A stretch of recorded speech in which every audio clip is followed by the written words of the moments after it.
We felt like we knew it was going to be a special year. Going into the 07 season, we fought through some adversity. We got to a bowl game, and we felt really good about our chances heading into 07. Lines up wide to the right side. Daniel takes the snap, inside screen. Franklin, touchdown, Missouri. They could overwhelm you fast, and they did that to a lot of teams. And then there was a certain swagger. They had the handshakes after touchdowns. You know, they didn't really have to gloat. They weren't really showy about it because they knew how good they were. We got to the point where we were just tired of being disappointed. We wanted to be great, we wanted to be elite. To the 20, to the 10, to the 5, to the house. Touchdown, Missouri. I think that was the year that Missouri went from being a feel-good program, okay, you know, they upset somebody to, wow, they were a dominant team. Running to his left, tackled and hit back at the 17-yard line. And it just so happened, what are the odds that these bitter rivals were having these historic seasons at the same time? I mean, you couldn't have imagined those things happening simultaneously.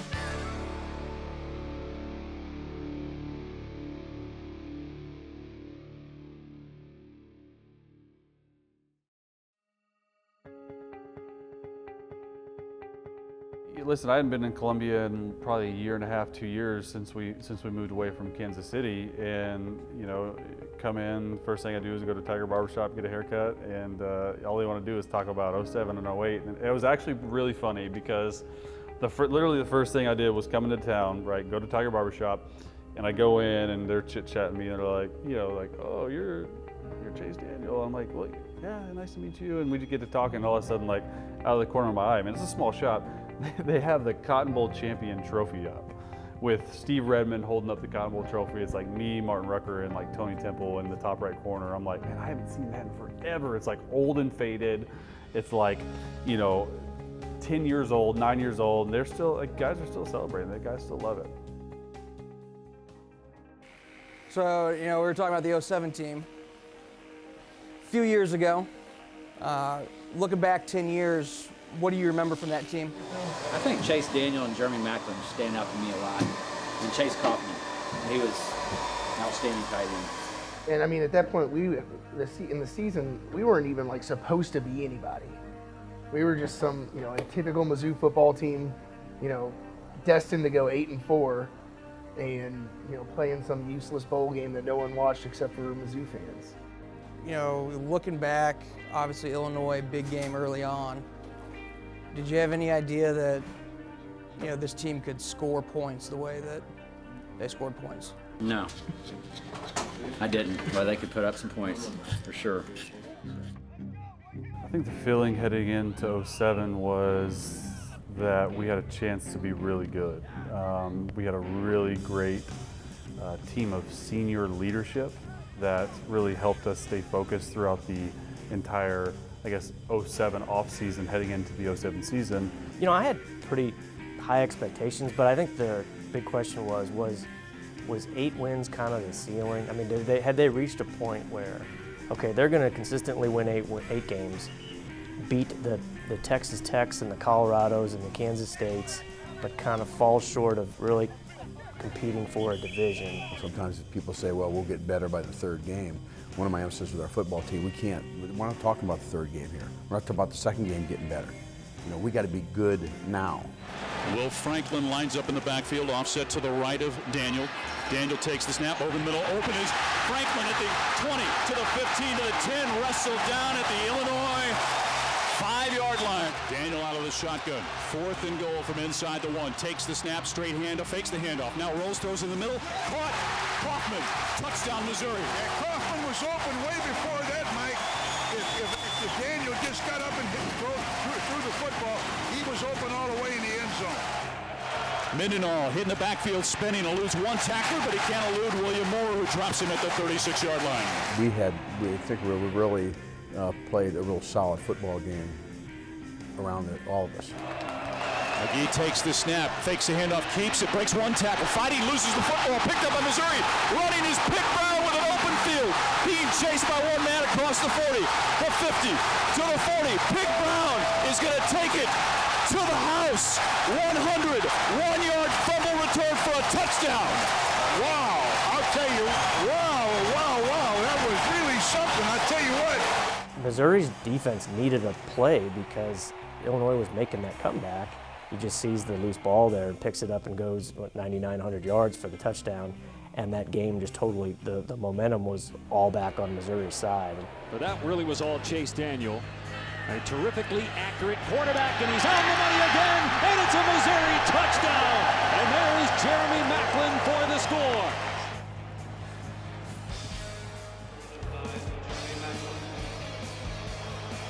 High spiral, Macklin angling to the right side, takes it at the 34, comes to the sideline, finds a seam across midfield, and he may go.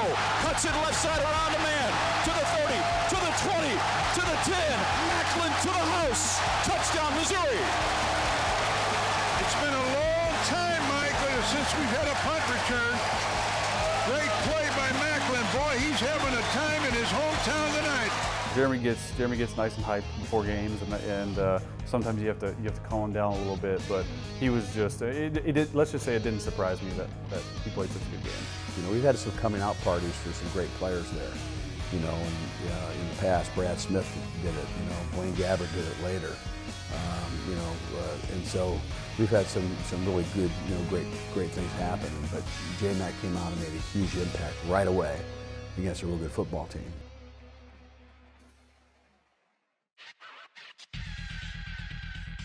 That was the kind of guy that Missouri's offense hadn't really had. You know, and we opened the season up right away. You know, against Illinois. You know, bam, out of the blocks, here he comes, and we go, wow, here we're gonna have a great player here. Goldsmith back on left side, Macklin trying to get outside to the 10, Macklin to the 5, Macklin to the house. Touchdown, Missouri. He was a big recruit. Oklahoma wanted him, and he was going to go there, and he flips to Missouri. So you know he was good. But then when you hear about an ACL injury, you know, the next year, people often are not, you know, they don't have the same elusiveness as they did before. It takes some time. You know, I remember talking extensively to Dr. Pat Smith about, you know, rehabilitating Jeremy, and Jeremy actually became faster than he was beforehand. I mean, it was like the $6 million man, rebuilt and better than before. And he was everything that people thought he would be.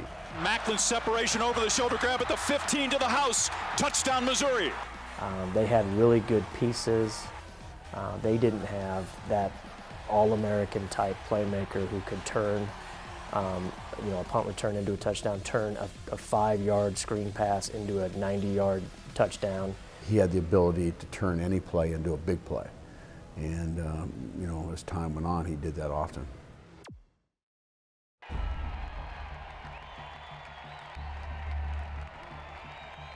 Test number 2. You know, 1, can you play your best and win this big game? Number 2 is, can you go, like we didn't do in previous years, at times we did, but not consistently enough, can you come back and play an away game against a really good football team in the SEC? Can you do it? Can you deliver your best again and win the game?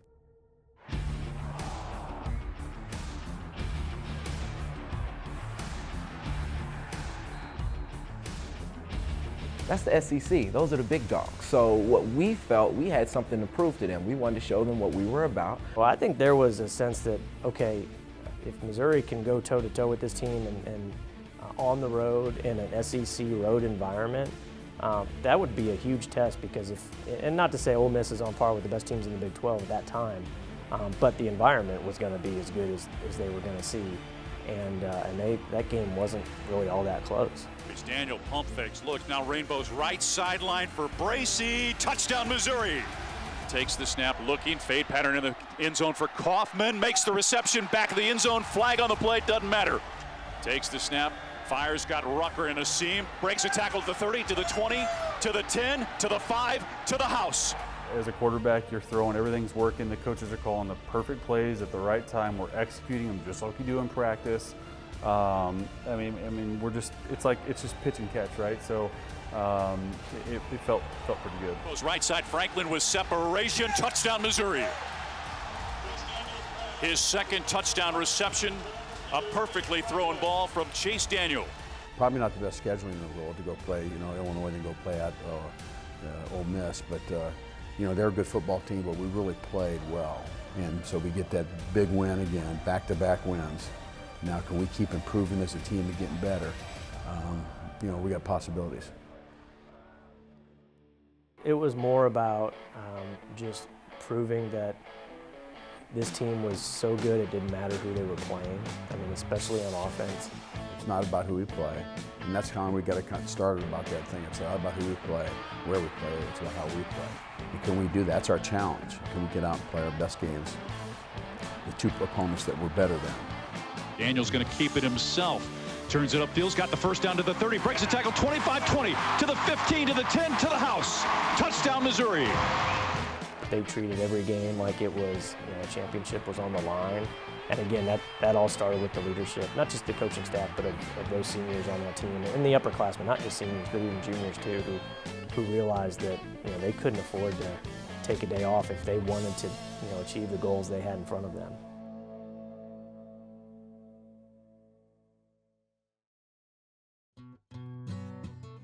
Looking back, 07, one of the signature games, Nebraska. What was the excitement like around town and campus, you know, being so close as that game was getting near? The town, with it being a night game, everybody was just kind of milling around waiting. Of course, we get the parking lot 4 or 5 hours early just to kind of be around, you know. The atmosphere was just good. They were supposed to win. I don't think anybody really, I mean, we were kind of like on the radar for being ranked, but nothing really. And then that was like, just absolutely put a beating on them. Yeah, that was good. That was probably one of the best games I've ever watched. Electric, right? So anytime you can get a home night game against a nationally ranked opponent on national television, these Tiger fans come out with a vengeance. It was crazy. It was, this was another game to really prove themselves. And Missouri had beaten Nebraska under Gary Pinkel, but this was the chance for this team to really make a statement in the division. And oh yes, I remember that. You know, and our fans had to, you know, we're learning too. You know what it takes. You know, when they're not used to winning these games. You know, all these games, and you know, and I think they saw this excellence that was happening, and it was electrifying.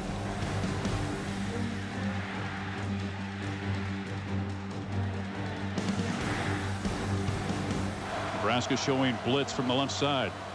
Daniel takes the snap, cuts it into the end zone. Touchdown, Missouri. For whatever reason, things just seemed like so easy. Like it just, you know, you have those games, you're just sort of in the zone. That was probably, like, numbers-wise, probably like one of my best games I've ever played at any level so far. I mean, so it was fun. Daniel looking right, pumps now back to the middle, wide open. Kaufman, touchdown in the back of the end zone.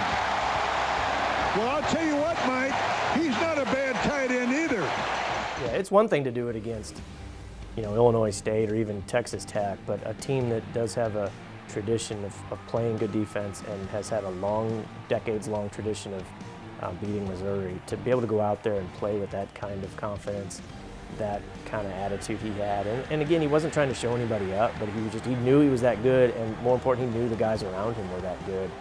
And it really showed on the scoreboard. And when you're outscoring people like you're doing, sometimes you kind of forget about the defense a little bit. But we were playing much better defense that year, and it was neat to see the defense, you know, certainly take much pride in their contributions to each and every game. That game, I mean, KU game is obviously the biggest game of the year, but that Nebraska game is my second KU game. Playing man on the corners. Temple on a reverse, now flea flicker. Daniels throws downfield, and it's caught by Missouri's Rucker at the 24-yard line, wrestled down at about the 22. I'm pretty sure we were up like 2 or 3 scores, and to me that was just icing on the cake, right? Like a lot of people are like, oh, like why are you running this? And like, you never know with teams. Like college teams can score 21 points like that. Like it's nothing. Good snap, good place. Fake, get it to Rucker. Turns it upfield at the 5, gets into the end zone. Touchdown, Missouri. Yes. By any means necessary, put this ball in the end zone. And if you have a chance, run over as many Huskers as you can on the way. I remember Gary, the camera kind of caught him smirking a little bit after that went good. And this team really, was enjoying this success. I think you can't deny the fact that they were recruiting against these guys, and it was still a competitive environment. And that was his way of saying that there may be a new king in town here.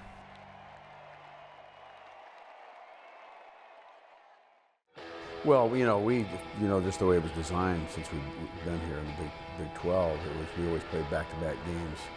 Somehow with Nebraska and Oklahoma or Nebraska, Texas, it was kind of interesting. But that's the way that's what was set. Oklahoma had a very, very good football team. Well, Missouri wasn't afraid of the moment there, and that was a great Oklahoma team, and they went there, with dead set on winning that game. People always ask me, like, what was the turning point? I really think it was the Oklahoma game that we lost. We were down a little bit going into halftime, and it was a one-possession game going into the fourth quarter, and we're winning almost. We're right there with them. But Missouri didn't come out of that game thinking, oh gosh, the best team definitely won. We didn't belong to be on the field with those guys. You never heard that from Missouri, and I think it was so crucial that they bounce back the next week and not let any kind of hangover linger. I think as the year went on, Missouri went from being a team that you thought, well, they're going to have to outscore people, to a team that was pretty complete, very complete, in my opinion. Well, I think we had a really good game plan. I think there was a huge emphasis with our defensive on turnovers. And I remember us putting that up on in our defensive players' faces in their scouting reports. We put it up in the locker room. I talked about it in our Thursday team meeting. And they put Pig Brown on Michael Crabtree and basically said, you cover the best receiver in the country, and the front will harass Graham Harrell and try to give him as many fits as possible, and that's what they did. I just thought it was really great because we placed this emphasis on getting these turnovers, and at the end of the day, that completely flipped the game and allowed us to win the way we did.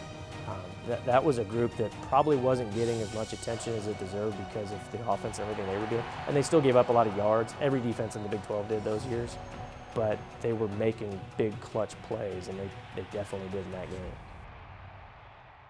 I'll never forget the line. He said, because I think the first day we interviewed him, I think I addressed him as Cornelius, and he really gave me a look like, excuse me? I said, Cornelius? He goes, my mama called me Pig, you call me Pig.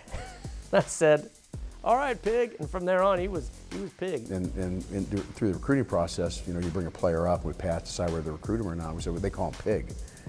And I forget who coach was recruiting him. I said, Pig? We had people call him actually Pig? And so, yeah, well, I've been coaching for a long time. I'm going to meet my first Pig here. So I think his name was Cornelius, but he said that was his government name, but he went by Pig. He was a very endearing personality and had a nose for the ball and made big plays. Takes the snap, keeps it, cuts it up, breaks one tackle, loses the football, picked up by Pig Brown again at the 31-yard line. Takes the snap, looking to the left, back right, now steps up and fires right sideline for Hardy, intercepted by Missouri here at the 20-yard line. Takes the snap, pressure backside, throws it right side, and the ball is intercepted by Pig Brown at the 1-yard line. Missouri's going to win it. Today's star of the game, Pig Brown. There's no doubt I think he would have been up for national awards because he was making these game-changing plays. I mean, he was, altering momentum week after week. And he did it with so much charisma. He did it with, I think, great leadership. I think he was a captain that year. Teammates loved him. So yeah, it was a devastating blow to that defense when he got hurt. And not a good sign. Pig Brown is down and in a lot of pain. He tried to walk, limped about 5 yards, and is down and really hurting. And hold your breath here, Tiger fans. That was pretty sad because nothing much had gone wrong to that point in the season. That was the first time something had gone wrong. If you got the team that we had, everybody felt bad. So it wasn't just some of the players and some of the coaches and everybody did. But then at the end of the day, how we're going to rebound from this. And one of the biggest things I remember was Pinkel had this policy. He said that injured players didn't travel to road games. But I think the next week they were going to go to Colorado, if I'm not mistaken. And Pig Brown got to go to the road game, and we asked him about Pinkel about it. And he's like, he had instituted the Pig Brown rule, which was his prerogative. Kind of the policy that injured players They didn't like taking up a spot on the plane or on the sideline because you're only allowed so many players to go on road games in the Big 12. But he was that important that they needed him there. I remember him on the sideline on his crutches, kind of hobbling up and down the sideline at Colorado, and they needed him there.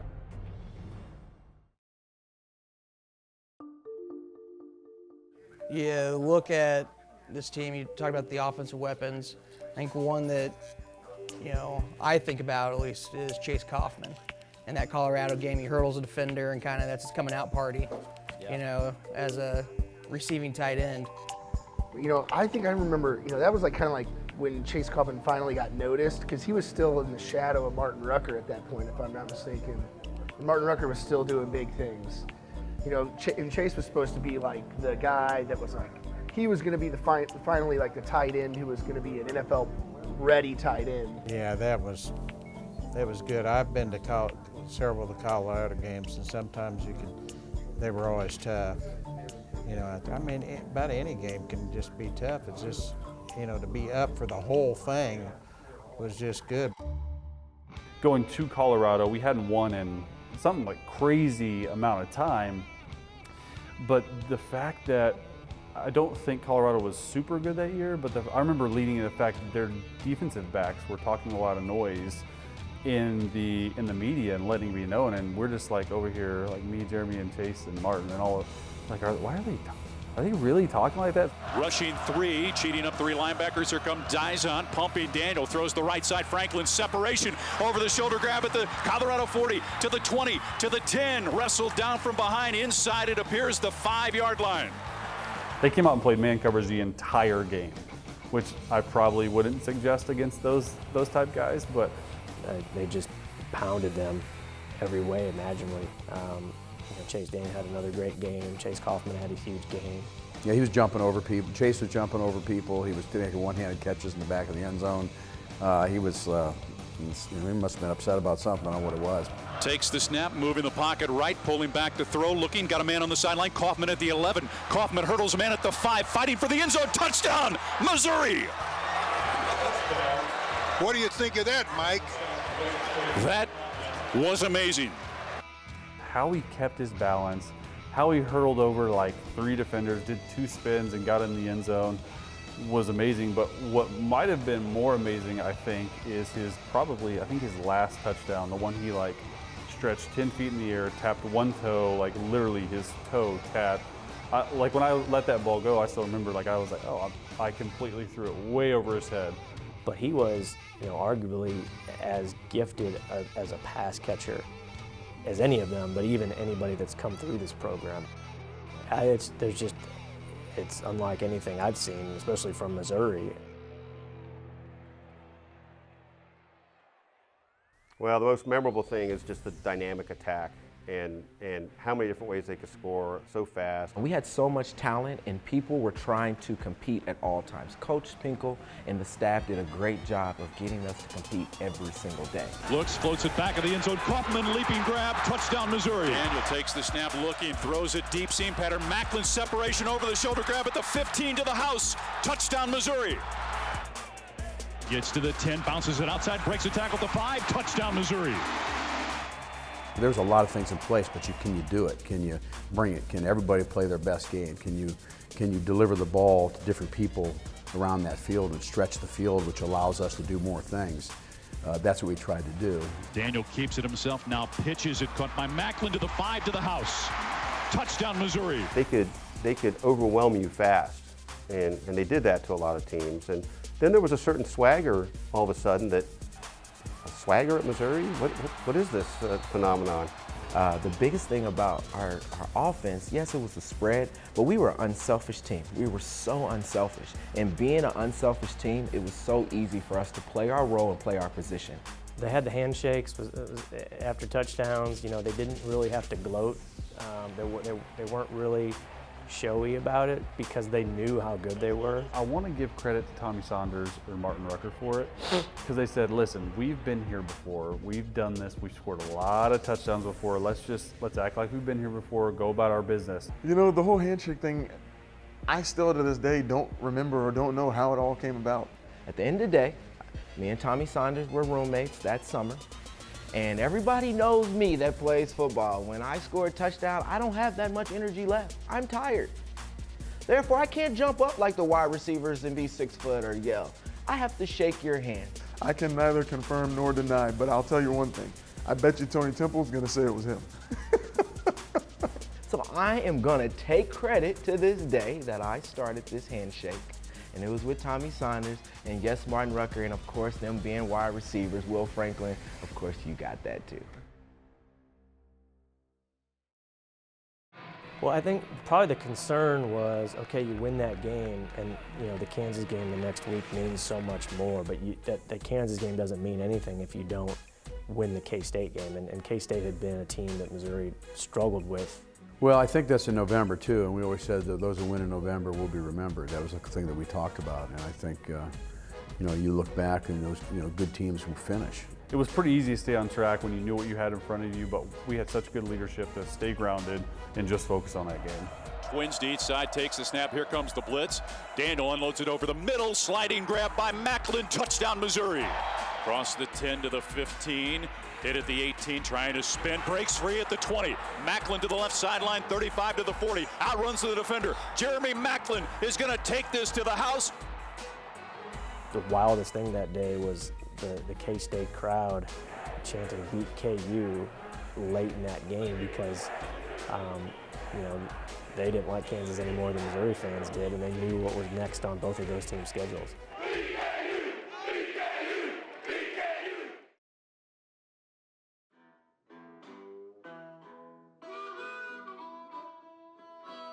I think what happened is I think this was still before Twitter, things like that. So we don't have this crazy barbershop online of people just stoking the embers. I think it's kind of important to remember that everything Missouri was doing, Kansas was basically doing but one better because they hadn't lost one yet. They'd played an easier schedule, but so the whole thing, not only were you always thinking about the next team Missouri was going to play, you were thinking about this is all leading up to this titanic thing at the end, and any slip up is going to kind of screw that whole scenario up. With about a month to go, you start looking at it, and every game that both win, okay, we could be covering something historic here at Arrowhead. I understood it a bit, but I didn't learn it until I moved to Kansas City, and I understand how literally a silly road, state line road, makes a difference in how people perceive themselves in this whole thing. But also how far back it goes. I don't think we would all have been talking to Civil War experts if it had been just another football game there. Well, I think what you do, you just look at history, and I think that's what we did. Day one, when we got in here the first year we played them. We talked about historical. You don't play this just for yourself. This is one game you play for your alumni, for all the fans, for all the kids going to school here, for the professors, everybody. This is just the way the game is. This is the way it's going to be. And it's the rich tradition of the rivalry in terms of years. I think it's one of the longest rivalries in the history of college football. Every week, we're waiting for KU to turn back into the pumpkin that they are, the Cinderella thing to be over, but they just kept winning. And so we knew as it got closer, we were watching, we knew they were too, and we knew it was going to come down to pretty much what it should be, Mizzou KU for the North. Again, these hurdles that you overcome, can you get a 10-win season? Can you get a double-digit win? Obviously we got that. But the game coming up was so big, it didn't take long to switch it over. We were just waiting for that. All week I was waiting for that. One of my license plates on my car is burned KU. And I was just waiting for that because it's payback, I think LSU had just lost to Arkansas. And so, we were going to be, if we won the game, we were going to be it. We were going to be #1 team in the country. Everybody thought, we got so much more excited when that game happened. Coming in, we're out there game day. It is just insane. I just couldn't believe how many people were still out in the parking lot. There was 30 guys that were parked near us. I said, what time you guys go in the game? We don't have a ticket. We're just here to enjoy the experience. Well, it was kind of surreal because of everything that game was about to mean. I think we're always looking for the next big thing, next interesting story. So I do think reasonably early in the season it started being this might come down to looks like it will be, and not just for the Big 12. And I think so. It was some weeks away, and then you started thinking there's no way it can really play out like that, and then sure enough it did. And it wasn't just about the rivalry. It wasn't just about the division or the conference. The national championship was part of the discussion here. There was no question about it. And I told my family this, that this without question will be the biggest game in the history of this great rivalry. And I mean, chances are one will never play three again, or two top five teams will. It'll never ever happen again. And I just wanted to win it. Just driving through the parking lot, it's pitch black, right? It's fall, winter time, so it's pitch black, and you just smell the barbecue. We came down, we got right near it, and they had to get us up close to let us out. Our fans were up there pounding on the buses, and you could just feel, the the excitement and enthusiasm and the intensity of what was going on. Coming down that hill, it was dark down there, except for tailgate fire pits, and then you could see the stadium just glowing in the background. It looked like it was on fire, and you knew that was the battleground. 80,000 fans on hand here tonight, and when it's over, one of these two schools will be ready to erupt and celebrate.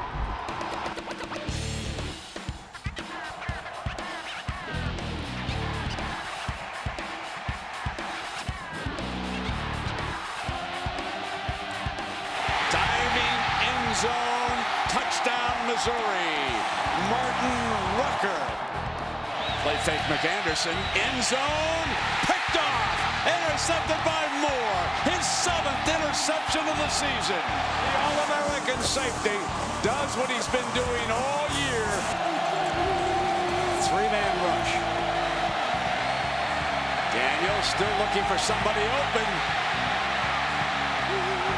Retreats, on the move, complete, Alexander scores.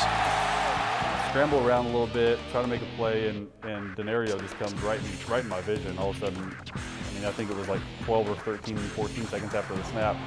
Find him, he's able to sneak in. So that was probably one of the cooler plays that I can look back on and sort of remember in my entire college career. Throws middle, intercepted on the deflection. They made some plays on defense that kind of turned once you're up 21-0, then you can afford to make a few mistakes. Jackson behind him, hands to Jimmy Jackson running left. Does he break the plane? Touchdown, Missouri. They've got a 3-touchdown advantage now, Kirk. It's all uphill for the Jayhawks. Pretty unexpected. This was a pretty good Kansas team that was explosive offensively and good defensively. I thought they reacted well. They came back, and it was, by the end of the game, there were some nerves involved. Was Missouri going to hang on to this? Because Missouri started sputtering a little in the second half too. Trying to apply heat. Briscoe throws in zone, touchdown. I was hoping that they were going to stop them early, and that it wasn't going to be a dink and dunk and get out of bounds, and it was going to drag on longer, because I think there was only 17 seconds or so left on the clock, but that's just enough time for something stupid to happen. Trips to the right, Meyer to the left side. Reese being chased, hit in the end zone, safety, ball game, bingo! Mizzou is gonna knock off its arch rival.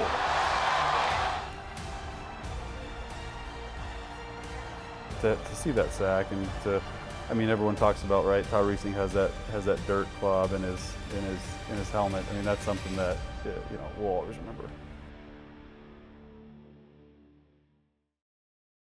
Victory formation for Mizzou.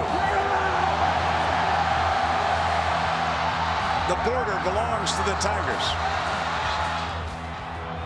The first thing, as soon as the game was over, that I was looking for was that drum. That drum meant, guys, we did it. We're #1 in the country, and we're gonna go try and make you proud in a week, and then again in a month. Whether it was only going to last a week or not, this team, you realize then, was going to be the #1 team in the country. And they, it's a cliche to say it, but they controlled their own destiny from there, and they earned it. I think everybody already knew at that point that, wow, for the first time since the 60s, Missouri was going to be #1 in the nation. It was powerful to be #1 and to look at that 24 teams underneath us and saying, you know what, I think we were right about this. I think we did do the right thing. Joy. It was a culmination of here we are, now we write our own path. It was honestly just a whirl. It was just, you had worked so hard for an opportunity to put yourself in position to play for a national championship, and that hadn't been done around here in quite some time at Mizzou. So all those feelings, emotions rushing through, but also trying to stay focused because you know you have the Big 12 championship to look forward to as well.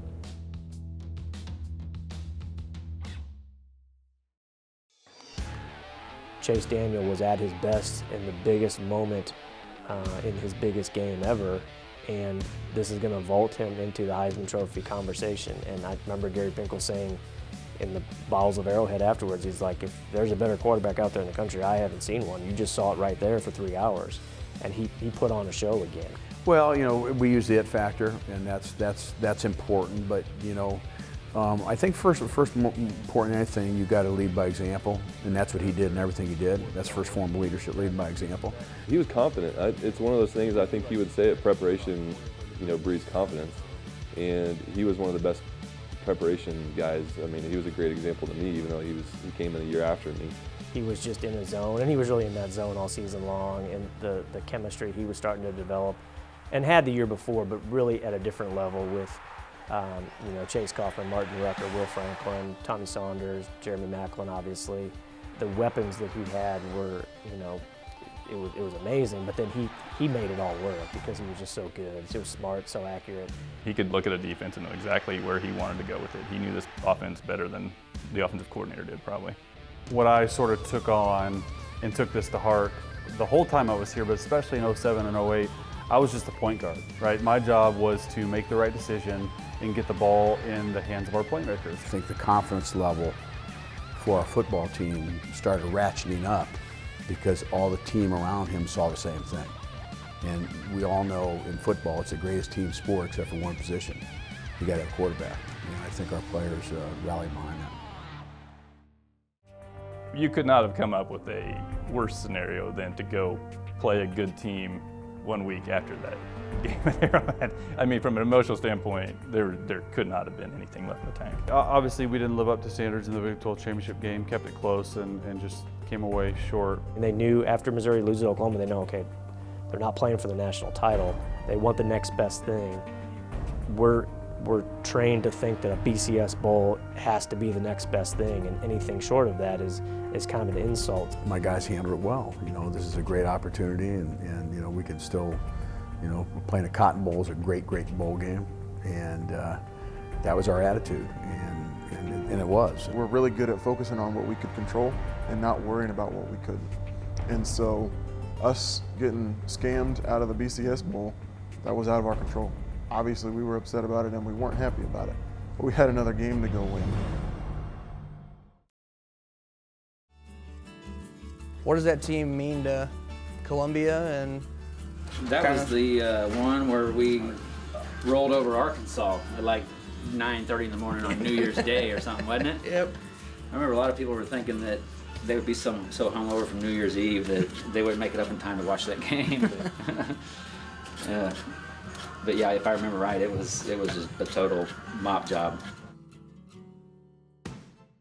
And I think Gary was really smart to not play that card with his team, not play the, hey, you guys are upset, let's take our frustration out on Arkansas. This is no good for us. You know, we got screwed here. He didn't do that at all. You know, I'm thinking, you know, our guys can understand how big this game is. And so what we did is, and I did it in my office, and then we took it to the staff meeting, we talked about it, and then came up with, and I think talked to the seniors, and then we came up with this list of you know, why this game's so important. So I think people got over it and said, you know what, we can still finish this season top 5 in the country. We can still put an exclamation mark on this season. You know, one thing we also said, we can be probably very possibly in the top 5 ranking. We put that in there also. So that was just to present how big this game is. I don't care what anybody says out there. Are you kidding me? Look at these things. And you know, it was pretty cool. All we heard all week was woo pig suey and let the big dog eat, and how the SEC was grown man football and the spread offense wasn't ready for it. And so that really got us focused on that game in a hurry. It was just like, let's just go handle business. Like, let's just go and win a game and put ourselves up in position for starting out 08 strong. You know, you watch that game unfold and you're like, okay, there's two teams here. One looks like it's really interested in playing in the Cotton Bowl. One team looks like it's ready to get into the offseason. It really, to me, looked like one team really wanted to be there and one team didn't.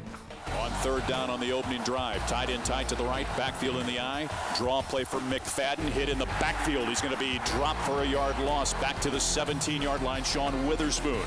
Baston and gains the two interior tackles, play action fake. Dick hit as he throws the football, and it's almost intercepted just beyond the outreach arms of William Moore. Arkansas the entire game was putting 5 in the box and playing like a 2-man coverage in the back end, and we started off the game trying to throw it, trying to go. It wasn't my best throwing game by any stretch of imagination.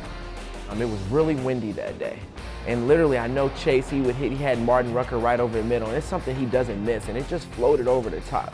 And I never forget going to the sideline, he calls Coach Yost, he tells Coach, he's like, listen, let's stay on the ground, let's run the ball. He's been hitting 8-10 yards at a time, let's just stay on the ground.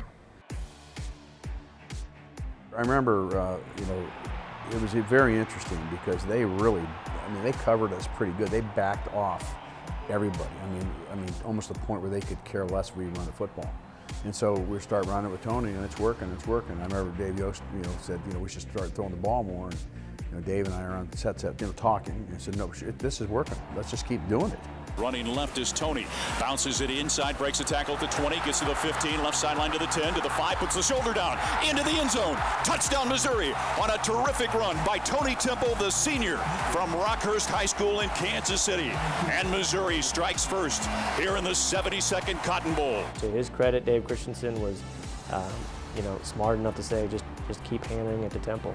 And they did all day long, and he had just huge holes. Arkansas never adjusted. Temple gets the snap, running left to the 30. Temple left sideline 25, breaks a tackle to 20. Temple to the 15, puts the shoulder down, bounced out of bounds at the 4-yard line by Richardson. Macklin in motion to the right side. Daniel hands to Temple, running left. He stiff arms a man at the 3, dives across the end zone. Touchdown, Missouri. Temple on the zone play, running right, gets outside, turns it upfield to the 30. Temple right sideline 25, cuts it inside of the 20, off a man at the 17, and he's out of bounds. Temple offset to the right of Daniel on his 3rd down and 1. Hands to Tony, running left. Breaks a tackle at the 3, skips into the end zone. Touchdown, Missouri. His 3rd rushing touchdown of the ball game. You got Felix Jones, you got Darren McFadden, you got Hillis at the time. So I'm hearing about 3 running backs that are in my position, and reporters are coming to me saying, how does this make you feel going against the best? Now, I'm a competitor, and anybody that knows me, I compete. They said that we weren't going to be able to throw the ball on them at all. And I thought it was really awesome that we didn't need to.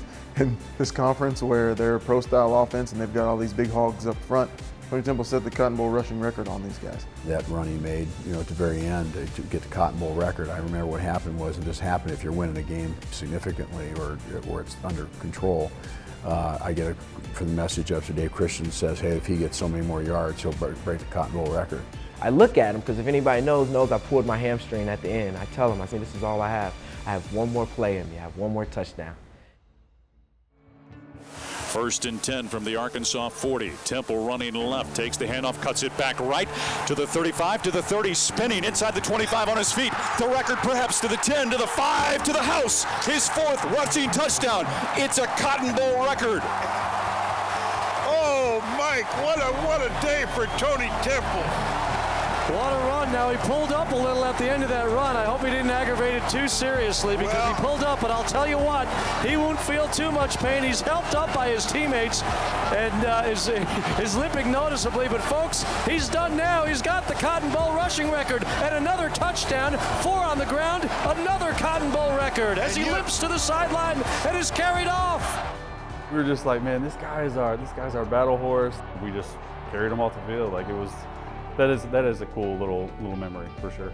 For them to grab me, to swoop me up, Chase Daniel being a leader, being a Heisman, that's not in people's character to do that, but that was our leader. That was in his character to do that. Well, that was what that team was all about. They knew that he played a big role. They could recognize what he was doing that day. He ends up going over 1,000 yards for the season with that game, and and really one of the great single game performances, I think, in Mizzou history.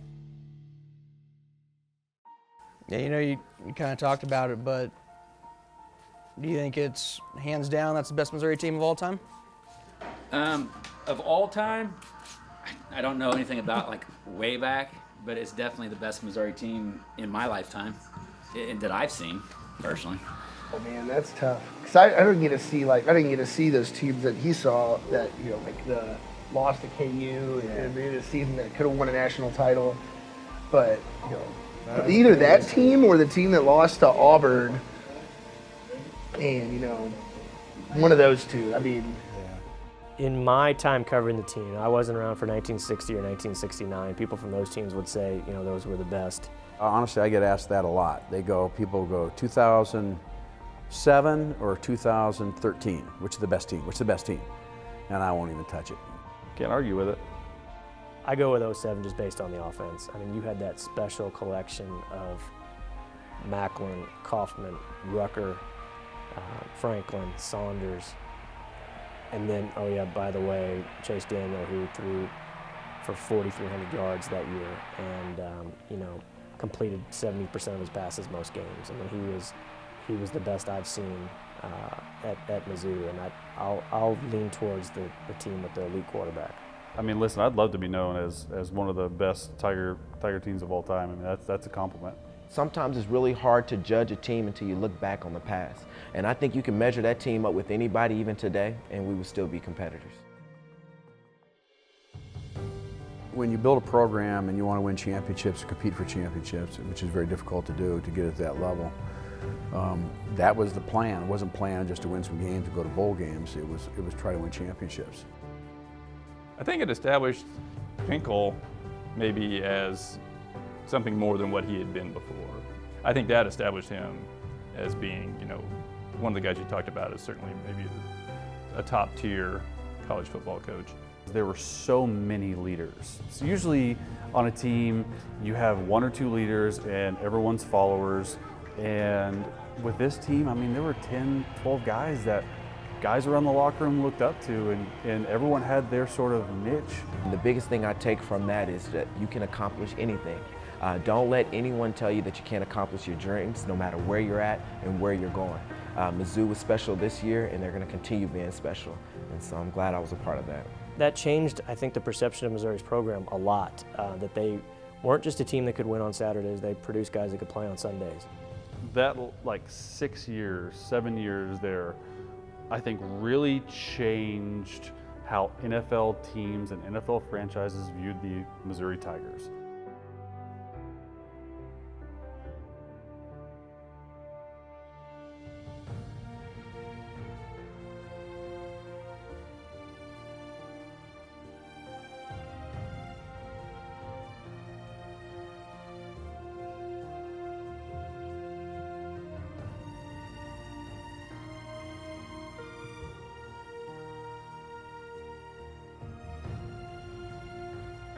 That's what we dreamed of the day we got here, when most people said it was never going to happen. It's never going to happen, Gary. Why would you go to Missouri? You can't do that at Missouri. Well, we did that.